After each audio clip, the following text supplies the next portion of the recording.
New Thought Media Network.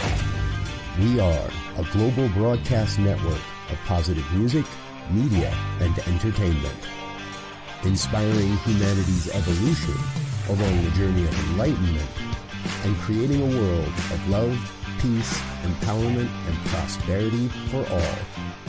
New Thought Media Network. Positively inspiring.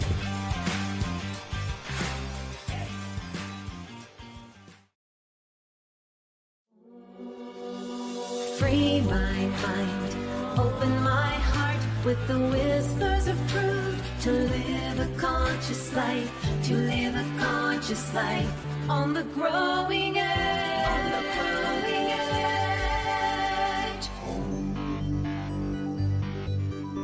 edge. And now, here's Allie. Hello and welcome to Growing Edge Live. I'm Allie Benjamin, and it is my great joy to be here today with you.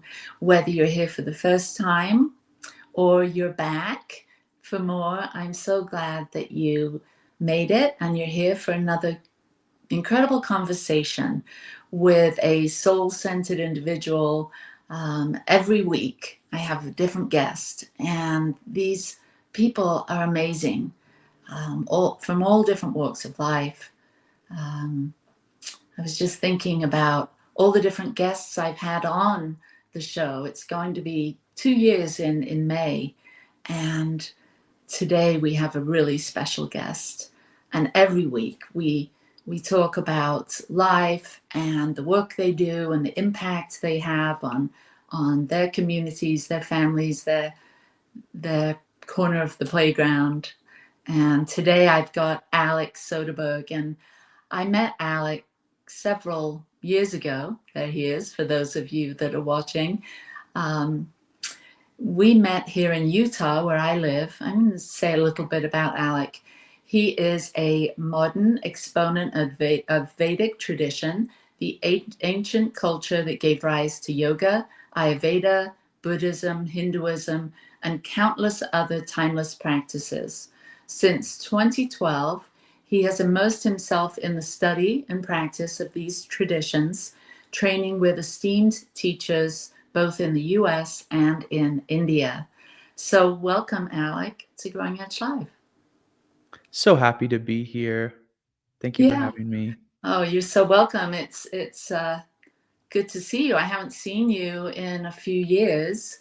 I think I saw you at a kirtan that you did in Sugar House, which is a town or a city near us here, near Salt Lake City, with Chris Bauer. Mm-hmm. Were you playing with him? Or he was playing with you, I should say. You were leading. And that was a beautiful heart print and gift that you gave us that evening. So welcome. I would love for people to get to know you a little bit as we deep dive into the work you do. I'd love to hear about who you are and what your childhood was like, and how this spirit of teaching and sharing and helping others find their way, how all that started. So how was your life as a child? Were you spiritual? Were you religious? Where were you born, and how was all of that? Yeah, absolutely. If you don't mind, I'm just going to begin with a quick mantra. That's something I just like to do when I have a satsang. And beautiful. So I'm just going to begin that. Sahana avatu, sahano bunaktu, sahaviryam karavavahai, tejasvina vatitamastu, ma vidvishavahai. Shri Guru Pyo Namaha, Shri Veda Purushaya Namaha, Jai Gurudev. Thank you. Okay, so your question was, where did this all begin? Was as my childhood, right? Yeah. So I often joke around. I was born in Salt Lake City, and the only way I can really explain the things that have happened into my life is to invoke the idea of reincarnation. And I think that, as my soul was Um, Migrating from my previous birth to this one, I saw the mountains of Utah and I saw the cows, and I was like, "Oh, that must be my India." And then ended up in a white body with blonde hair and was born in Salt Lake City and, was born into the culture of that, which is LDS, Mormon, um, and grew up in a few different locations around, the United States. I lived in Arkansas for a little bit. I lived in Nevada for a little bit, and then middle school and high school was in Tucson, Arizona. And I was, um, I had a natural disposition towards spirituality. The idea of having a conversation with God was something that came very natural to me. And it was something that luckily I was able to have. Um, I was able to be taught that as a child. In the Mormon religion, when you're 8, you get baptized and given the gift of the Holy Ghost, is what they say. And I was taught that, if I listen inside, that there's an inner guide that will guide me and help me and support me. And I thought, how special, and also how unfortunate that all the billions of people in the world don't have this. Only Mormons have this. And so I became very attuned with that. And that was my spiritual practice, was to go inside, have a conversation with God, and ask for help, ask for support, and I became very attuned to that. So much so that one day, um, I witnessed something within the Mormon church that, um, that inner guidance told me, "Actually, this church is not true for you. It's not There is truth in it, but God is much bigger than this. Much, much, much bigger, and it's actually time for you to leave this. It served its point." So that gift that they gave me, I discovered, because I was so attuned with it, it actually spoke truth to me and told me to actually even leave that church when I was about 15 years old, about Mm. 15, 16 years old, and then, began looking for truth outside of that faith that I was raised in. Luckily, my parents were very supportive in that. When I told them that, I had questions about my faith and things like that, they, of course, encouraged me to keep trying, but were also really, okay with me, being a little bit different and not falling in line to all of that. Being the oldest, of 4, I have 2 sisters and a brother. There was a little bit of responsibility for me to be like the good example, and I really wasn't. But, went off to college and began exploring other things, and, um, actually, my entire family ended up leaving the Mormon church, my parents, all my siblings. But that's another story that's not really relevant for now. But in college, I began, exploring, and that's when I, discovered, Eastern spirituality, which really resonated with me so much. What was it around? What was your first experience with Easton? Was it studying, or did you find people in your community that were of that persuasion, or reading? How did you stumble across it? Um, I stumbled across, a book by Joseph Campbell called Hero with a Thousand Faces. And, actually, back then, they used to have all of his talks on Netflix.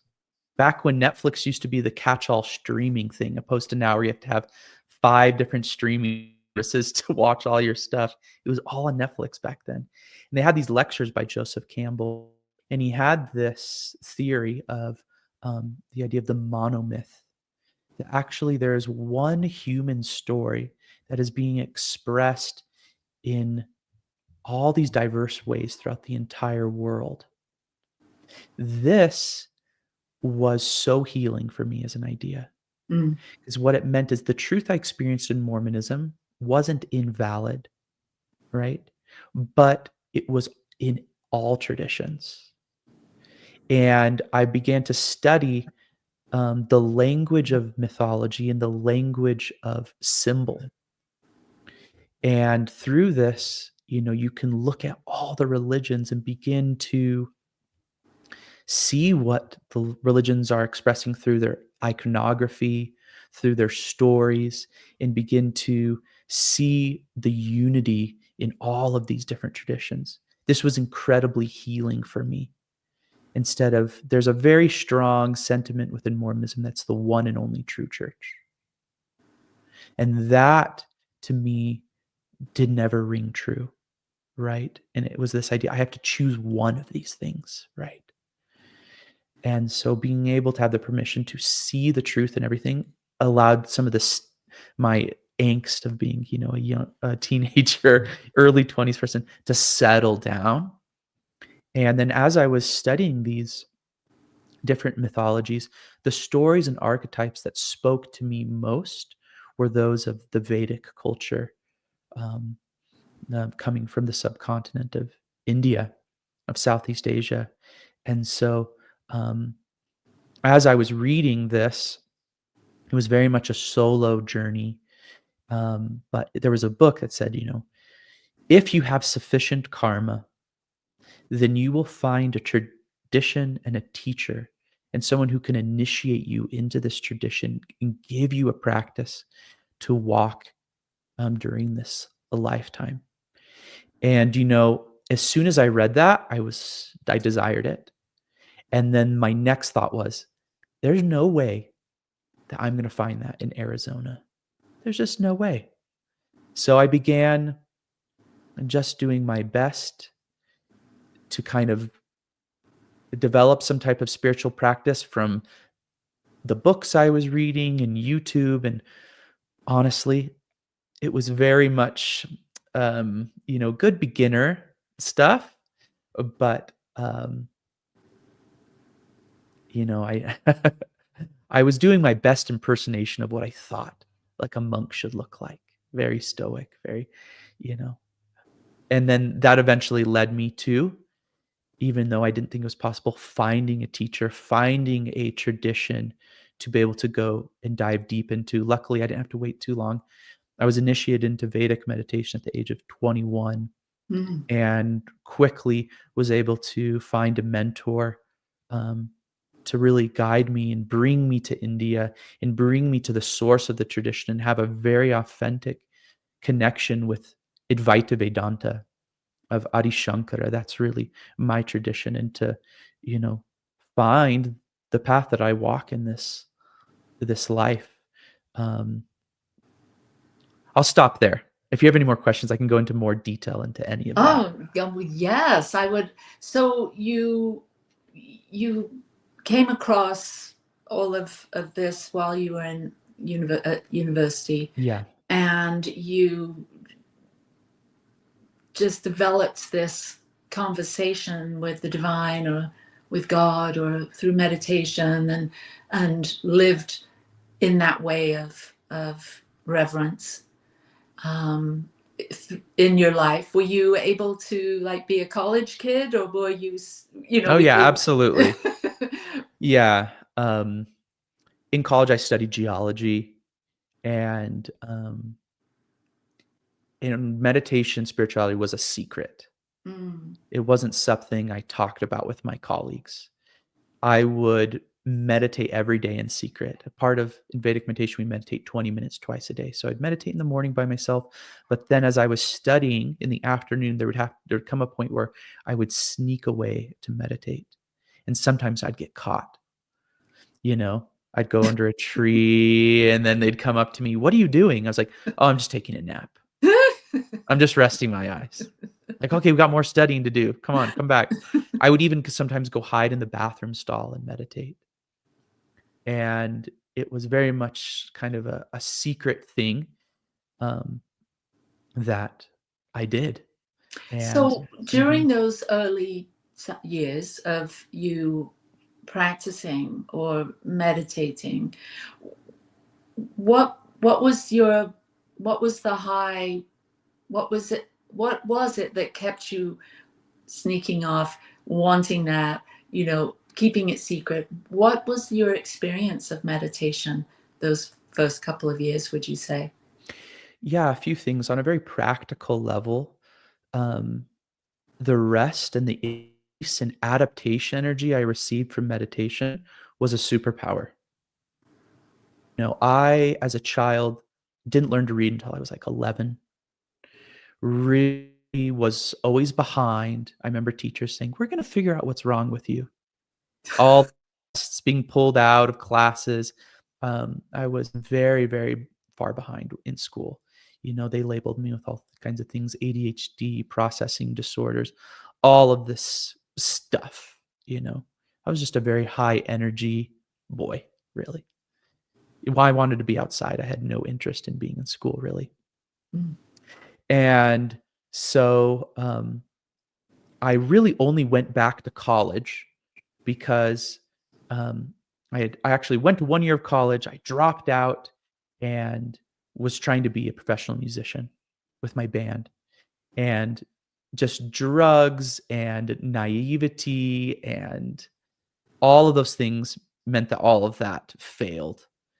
And my parents basically said, "Hey, we will help you pay for school if you stop all of this."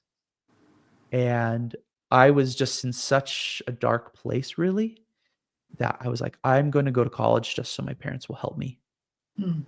That was my only interest. I was doing time there. I was like, this is going to help me out for a little bit. I studied geology because I had to do something practical. I loved music, but music wasn't practical enough to really get their support. So science. My dad's a doctor. Everyone in all my siblings are very intellectual, very, practical type people. And I'm more of the weird artist type. But I tried to, what do they say? Fit a square peg into a round hole. I tried doing that in college. And luckily around that time, I learned meditation. And it helped me so much to be able to study and do all those things that were so difficult for me. All of a sudden, something kind of clicked in college where I think really with meditation, now I was actually really enjoying school. I was enjoying learning and doing calculus and all of these classes. And it was meditation that really, I think, probably some maturity and getting older too, but also it really helped me with my schooling. And on the other end, I was really fascinated by the subjective experiences I was having in meditation. This enigmatic experience of transcendence. This is really what Vedic meditation delivers so easily. I would have these experiences in meditation where I'd feel like I'd kind of disappear. Time would disappear. That ego sense of myself disappeared. And so there was this interesting phenomena that was happening, not in every meditation, but often enough, I was very interested in this experience. And so there was that propelling me, mixture of just, oh, this is really helping me. It's helping me to be a nicer person and to be more effective in school. But there's something deeper here that is also alluring to me and I want to know more about. Yeah. Well, gosh. Yeah, I feel just as you're explaining your process and talking about your life, I feel a sense of calm. I can really resonate with what you're saying. A lot of what you're saying, I experienced in my meditative practice over the years. It's a real way of tuning in to that deeper sense of self and reality, and beyond all that, what sounds like a lot of craziness that you were experiencing in your world, being a musician and expressing yourself in that way and exploring in maybe some of the ways that hindered that your talent and your path forward with music. So when was it that where were you in university? Well, so I was 21 when I learned. I was probably about a sophomore in college at that time. So then there was 3 more years of twice a day practice, and through the grace of God, I met my teacher. I was actually initiated into Vedic meditation through an amazing teacher named Laura Poole, who lives in Australia. But in Flagstaff, Arizona, is one of the best kept secrets, which is a man named Maharishi Vyasanand Giri, who is, in my opinion, a living modern day rishi, an exponent of Vedas. He's cultivated this deep knowledge of the through his practice and learning with his teacher, Maharishi Mahesh Yogi, years. And I saw him for the first time when I was walking down Flagstaff at a famous little shop called Winter Sun here in Flagstaff. And I saw him and I felt electricity move throughout my body. And I was terrified. I felt like, oh my gosh. And I did not even talk to him. I just walked right out of there.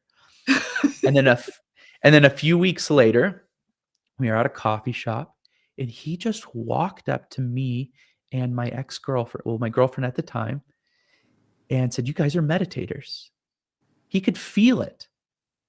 We were there and he could feel in this room, oh, those people are doing the practice. He says, "You're meditators." And he knew that my girlfriend also was a massage therapist. He's like, "I need a new massage therapist. Are you busy?" So she became his therapist. And she mentioned one day that I was skiing. And so he said, "Oh, I need a new skiing buddy." So he got my number. And so I just got this very personal relationship with him. He'd call me up in the morning. I'd ditch school and I'd go skiing with him all day. He's a snowboarder. I was a skier. And through that, we would just talk and really connected primarily on a personal level.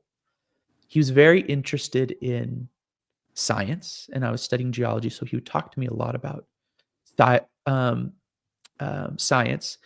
And because I was meditating and having awakening, I had all of these interesting, profound realizations that were being stimulated by what I was learning in science. And these realizations weren't happening to the people around me.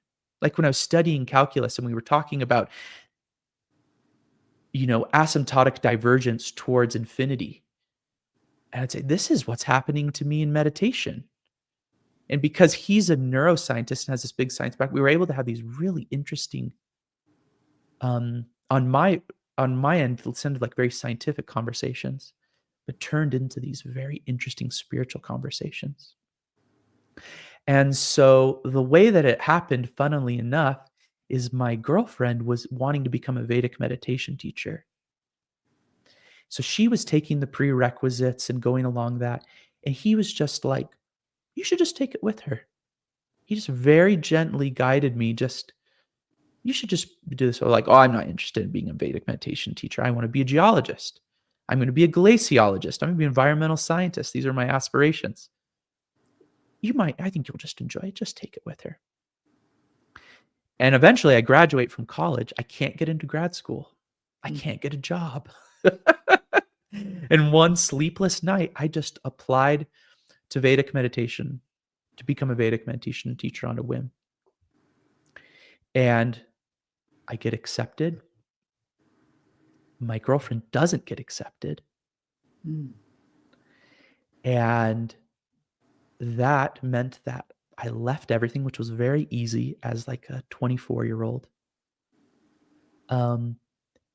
Left it all behind, sold all my stuff, and went to India with him and met Swami Kailashanand, who is the Mahamandaleshwara of the what's called Niranjani Akara.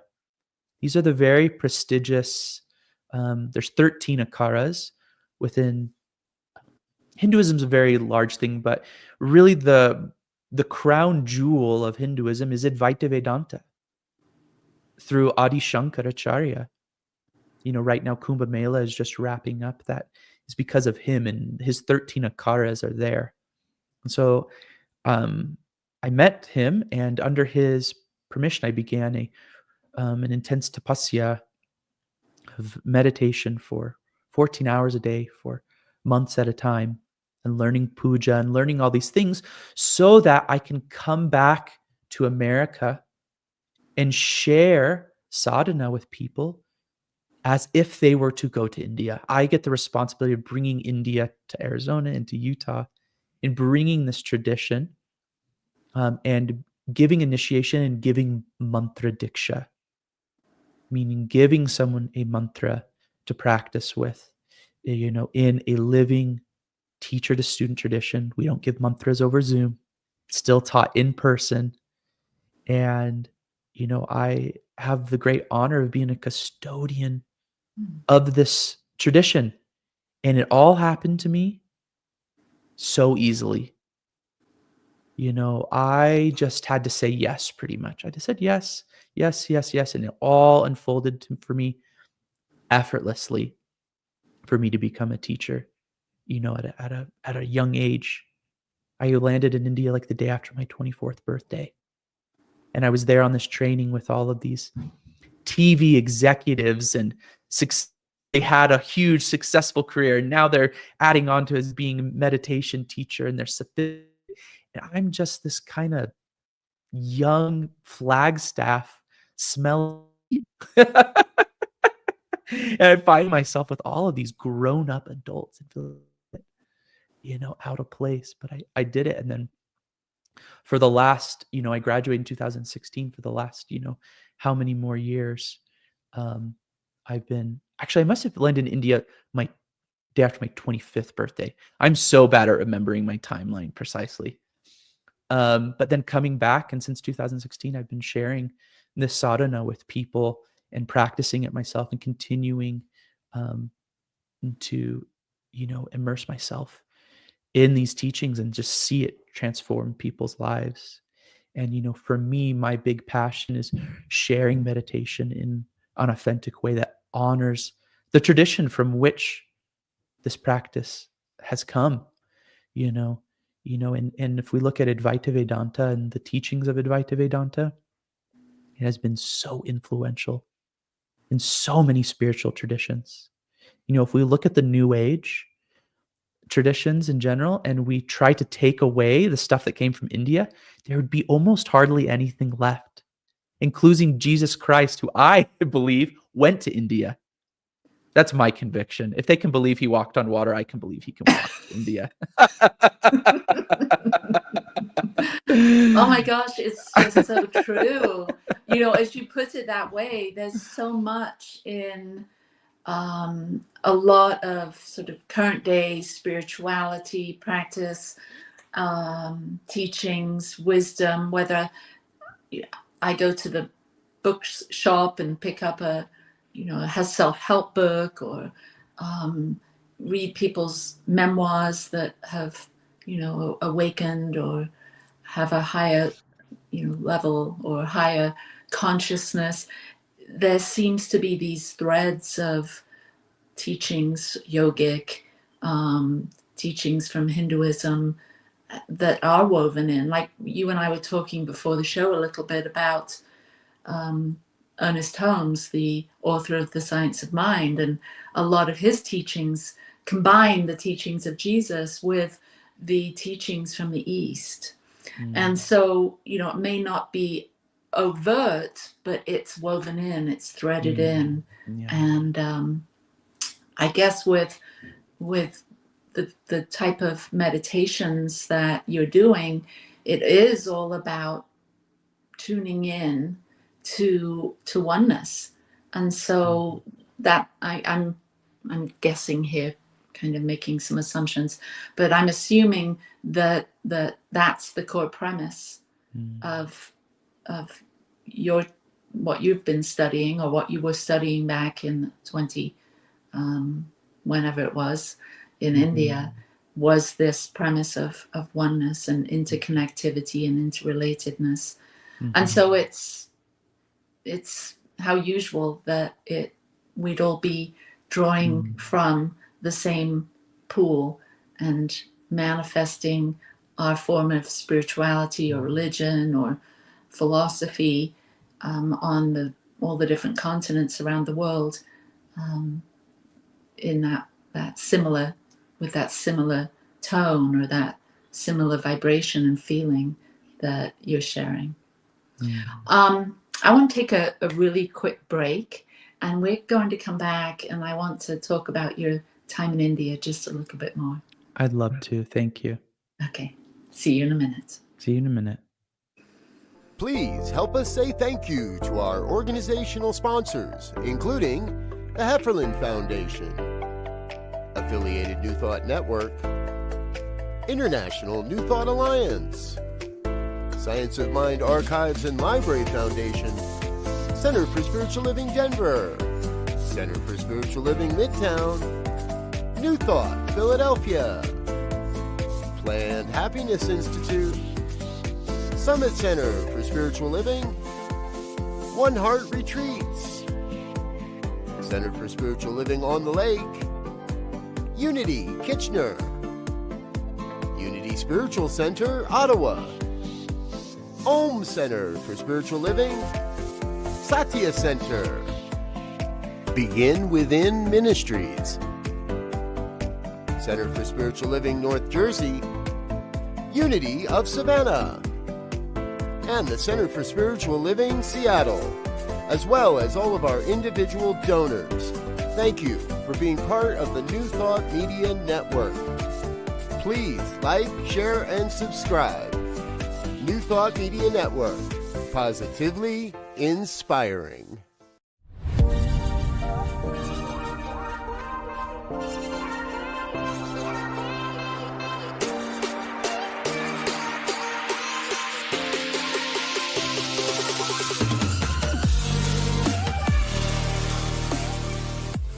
New Thought Media Network proudly presents the 2025 season for Nonviolence Meditation Series, January 31st through April 4th. Embrace nonviolence every day with our 64 unique video meditations. Join us at 6 a.m. Mountain Time or watch anytime on our YouTube channel. Featuring a collection of New Thought voices, the 2025 season for Nonviolence Meditation Series. Only on New Thought Media Network, January 31st through April 4th.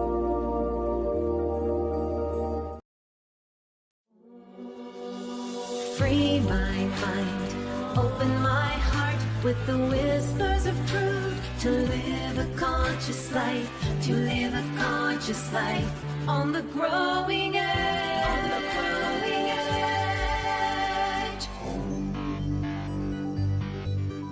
edge. And now, here's Allie. We're back. I'm just reading one of the comments here from Cindy. She said, "Me too. I said that so many times during the course of your interview that I lost count." I don't know what she's saying, but referring to, but something I said, or something you said. I found your inspirational comment story touched me deeply. Deliver your story. Peace, calm, and joy. Thank you so much for bringing this wonderful talk to my attention. You're welcome, Cindy. I'm glad that whatever it is we're talking about is touching your heart and your mind. So you went to India and you had this deep immersion in a very, unfamiliar space, but because of your long practice of meditation, of course, you're always home in that space. So how was it being with your teachers and being with other students, followers, seekers, and how did your meditation deepen, and how did this, what happened for you in regards to, I like to call it an activation. There's this sense that we're combining, talk heavily about science, neuroscience. We're combining our thinking, our physical environment with our senses, with our ability to hear and see and feel and take all of this in. So I'm imagining this was quite an experience for you. And how long were you there in this training? Well, I was really blessed to be taken care of so well when I was in India. So many people kind of end up there and kind of throw themselves into it or looking for a guru and all of those things. I got taken right to the source. There didn't need to be a lot of experimentation at that point. My teacher brought me to Swami Kailashanand. I helped me with the flights and everything. And so it was very, very seamless. I got taken to his ashram, met him, had a very powerful activation experience. We can maybe even talk about that later. And then I got taken to an ashram in the foothills of the Himalayas, just north of Rishikesh, India, famous. That's where, my teacher's teacher, Maharishi Mahesh Yogi, trained so many Westerners and had his ashram there. The Beatles went there and it had its heyday in the, what would that have been, late 60s, early 70s. And my experience was waking up at 3:30 in the morning, meditating for 7 hours, taking a brief break for some food and study, and then meditating for another 7 hours, and then our lectures would begin. My teacher would, talk for as long as he would like to, and he's known for being able to talk for a very long time.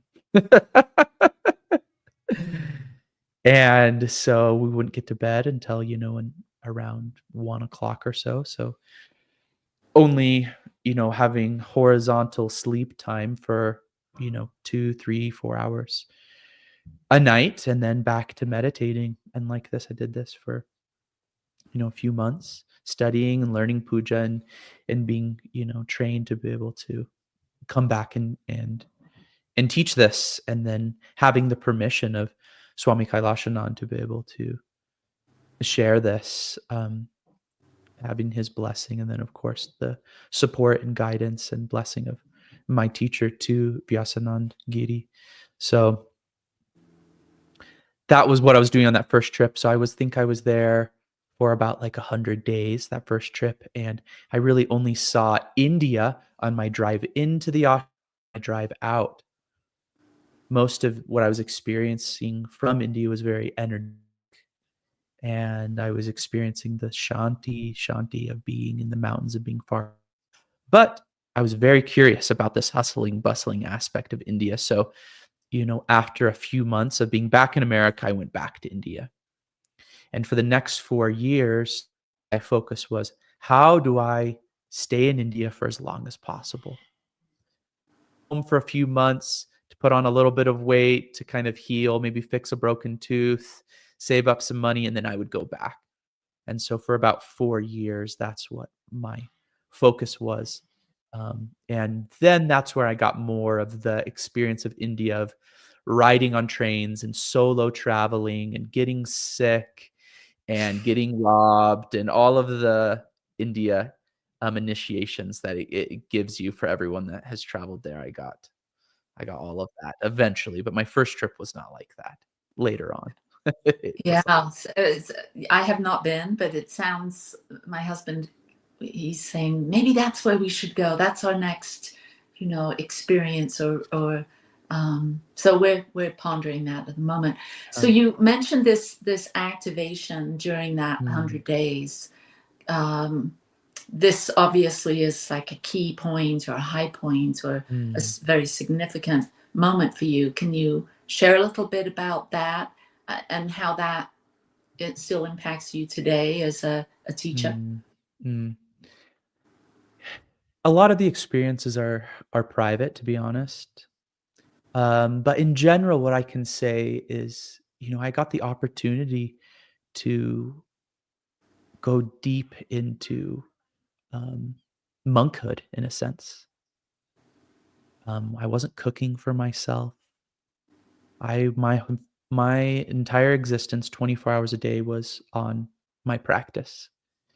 And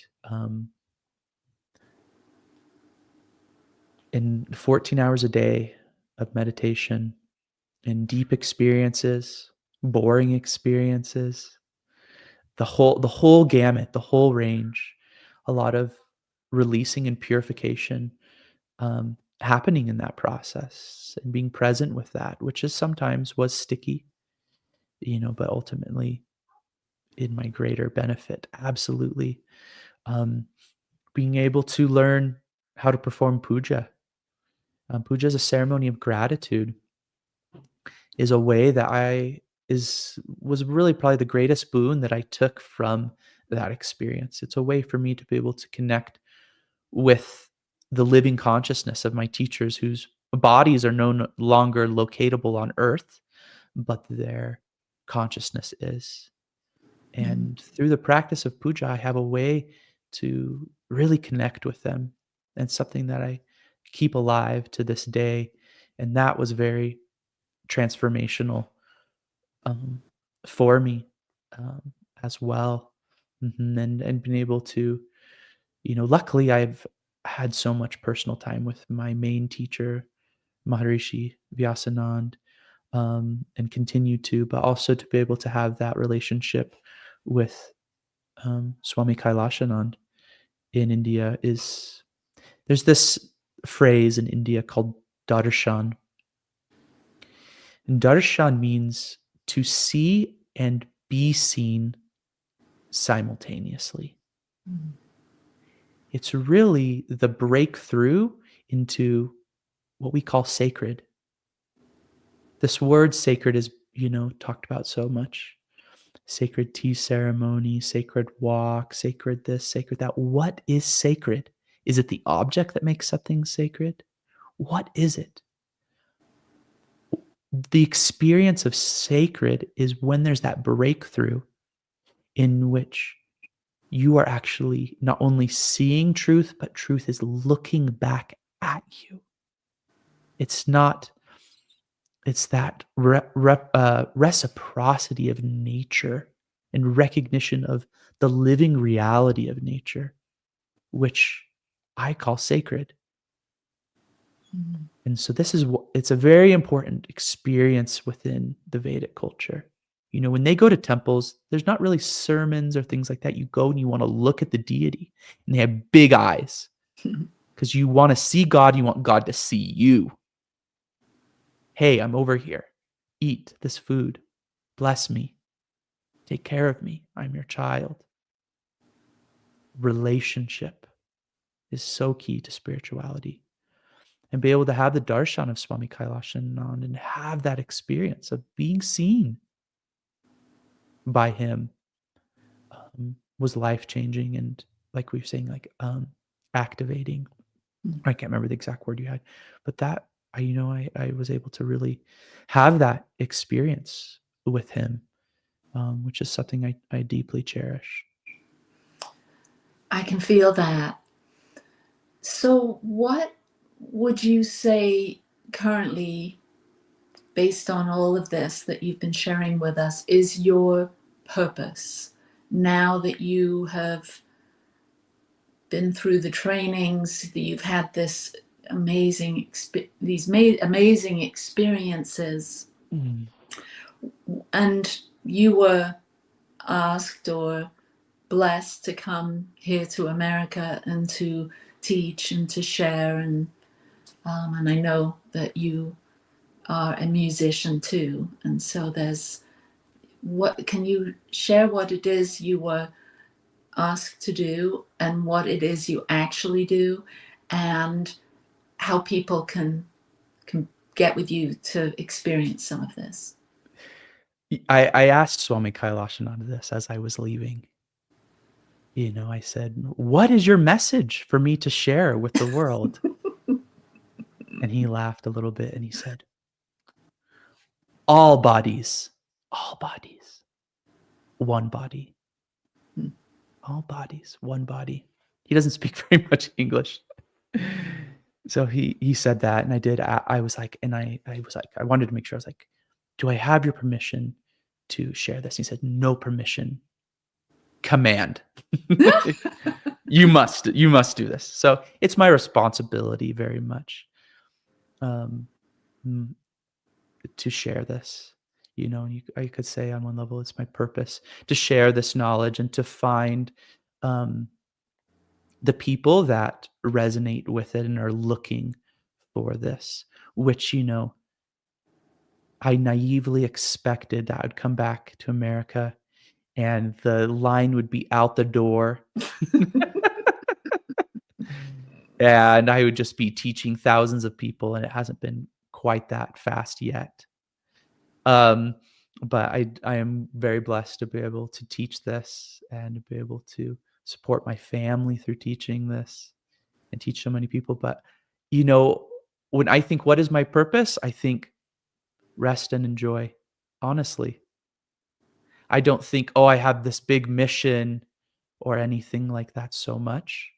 It's mostly rest and enjoy and follow what's charming and serve and be of service to those who have worthy inquiry. That is how we operate within our tradition, is we wait for the right question. We wait for the sincere student, so I don't go around too much proselytizing. I share, I make myself available, and very easily the people who are ready to learn from me just come, and it's a very effortless thing. Mm. So we're living in some kind of crazy times. We're here at the end of mid-February of 2025, and I spend a lot of time by myself. I'm an introvert by nature, and life at the moment has allowed me to enjoy that. I'm not out and about a lot. I don't feel very social at the moment, but I'm noticing through things I watch on online, on social media, when I'm on there, which I'm trying not to be on there, by the way, as much. But I can get really stirred up by what's going on in the world, even though I'm not out in the world much. And just based on what I'm hearing and seeing, I'm getting a sense there's a lot of people around the globe that are in a place of anxiety or unrest, are really at a place of questioning, what next? And for those of us that are maybe on a spiritual path, it can feel like a calling to channel our energies or our love into supporting humanity. And so what are you feeling in your little neck of the woods in regards to coping with this energy, and not only for yourself and your family, but out in the world as you're a teacher and you're experiencing students, and then out and about when you're at the grocery store and you're just feeling the general vibe of your town or your city? What's going on? What can we do? I just love it. A light loves being in a dark place. I get to shine my light into all of this darkness. Yes, this world is so needy. It needs knowledge. This world needs knowledge. It's only knowledge that eliminates fear and ignorance. And so my job is to continue my practice and to rest in fulfillment and to be that fulfillment in the world. That's what motivates me to act. Most people are still experimenting with this idea. If there's something out there that will make me fulfilled, it's that handsome new boyfriend or girlfriend. It's money. It's a new car. It's a new vacation. It's another yoga retreat to Bali. And they're going through this experiment again and again and again until they discover there's no fulfillment at the end of some achievement. Achievements might give us a little wave of Happiness, right? A little wave comes. Ooh, I did the thing, but and then it's just on to the next, on to the next. So we have a world that is very much experimenting in this. And some type people, it's through they achieve everything and then they discover it wasn't enough. Or maybe everything has to be taken away. These are the two extremes of this. Or maybe we're somewhere in the middle. Mhm. And so the world is in this experimentation. And what my practice does, what Vedic meditation does, if you do it, it's a guarantee that you discover who you are. This is the whole ironic thing about the spiritual journey, is that we're seeking for something that we already are.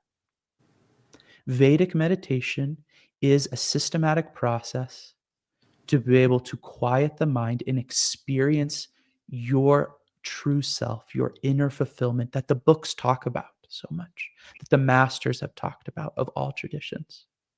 We need to actually do it, though. We need a sadhana, and we need to actually practice to be able to settle down our mind, settle down our physiology, and begin to experience our inner fulfillment, so that our motivation for acting is no longer out of neediness, but how do I share my fulfillment? How do I share my fulfillment? And I'm here, and I'm available, and I support as it comes up spontaneously, through supporting my wife, through supporting my little 2-year-old son, through going out into the world and sharing the sadhana, but also just being nice to the person who's giving me groceries, and being kind, and being in my fulfillment, and being in my inner peace. And I share that and radiate that into the world. And the more people that do this will change the world, because there's no problems in the world except human problems. Mm. And they're coming from our mind. That's it. This world is completely abundant, has everything we need. The only difficulty is self-imposed. That is our only challenge. So the only way to fix this is from discovering who we really are. And luckily, I have the technique to teach this. Yeah. It's worked, and it works for everyone that does it. And so I get to share this with people. And I don't have a sense of dread about the world or impending doom. It's actually, you'll get burnt out. You maybe can use that as some motivation for a little bit, the impending doom thing, but you're gonna just fade away if you're not really connecting with the source of who you really are. So connect in with that. Be from there. Take it easy. Rest, enjoy, be happy. I believe in that so much. This getting angry and burning down the store and all of this, it's an expression. It's a release of energy. It's a little report card of our collective consciousness. But more of us need to just be exponents of fulfillment. That's what I do. That's why I encourage those of us to do. Mm-hmm. I'm seeing my husband's on, and he's texting in the chat, realizing wholeness in the now. Yes, Michael. Absolutely. Yeah, absolutely. So you offer kirtan, and can you, because many of us have experienced it, we go because it feels so good. Can you explain the science of why this is important, why we like it, what it does when we do sing mantras? Yes, kirtan is serving a purpose of on several levels. It's a great place for everyone to come as they are, and to be able to be in community and be able to do something very human, which is singing together. This is something that all of our ancestors did.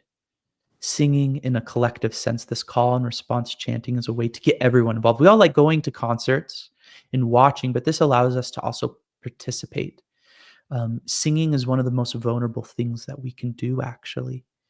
it brings us into, that sense of openness very, very quickly.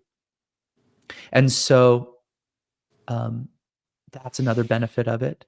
Just singing, you could get into the science of it, helps with your vagus nerve and all of that, which I'll just kind of glide by right now. And also, I do have a conviction that these mantras are magical, powerful. That the Sanskrit language isn't just another abstract language, the language of nature. Luckily, you don't even have to have that conviction in order to power of kirtan, but it's there. And kirtan's the beginning. Kirtan's really the beginning. The thing about mantra and mantra science is actually the more subtle you are with a mantra, the more powerful it becomes. So though while kirtan is powerful, and we can feel the power in it, it's actually not as powerful as going inward with a mantra. Thank you. Yeah. We're right here at the top of the hour. This hour went very quickly, Alec. What does the world need now? If you tune in, and I know you mentioned something in regards to feeling fulfillment and expressing that. Do you have one final thing to share with the audience today? Yeah, the world needs more happy people. Happy people aren't going to go do terrorist bombings. Happy people aren't going to beat their wife or commit acts of violence. They're going to think about other people. We need to connect with our own inner fulfillment and, and our own happiness. And in order to do that, and the only thing that's really preventing us, it isn't that we haven't read enough spiritual books. For most of us, the barrier is the stress that is deposited in our physiology. So we need some powerful technique to be able to remove the stress. Quoting William Blake, so I'm not only doing Vedic quotes, if the doors of perception were cleansed, the world would appear as it is, infinite. Beautiful. That's a change in perspective. But we have to cleanse the doors of perception, which means we need to purify the physiology and remove the stress. We have a very stressed out world. Very, very, very stressed. So we're not being so kind. Well, thank you, Alec, for all that you've shared today, for the work that you're doing in the world. And I've really enjoyed diving in to who you are and what you're doing in the world to bring us together in love. Thank you. You're so welcome. Thank you for having me on, Dr. Ali. Yeah, you're welcome. All right, everyone. Thank you so much for being here again. I really appreciate you being here, and I hope that all that Alec shared today and our discussion touches you and lifts you up and brings you a sense of ease and joy. Peace and blessings to you. Namaste. Free my mind, open my heart with the whispers of truth. To live a conscious life, to live a conscious life on the growing edge.